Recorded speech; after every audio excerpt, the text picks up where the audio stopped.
Count your lalong-lalo ng votes. mga lalaki. Paano naman daw po yun? Kasi, opo, halimbawa lang po, yung babae, yung asawa mo,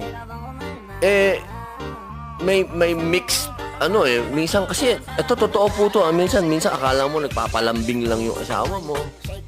So, paano mo masasabi yung no is no? Akala mo lang nagpapalambing o mahirap po ma-distinguish kasi minsan ang babae, minsan parang ayaw pero gusto naman. May ganun. Ano po ba yun? Ano po ba ang kawawa naman kami?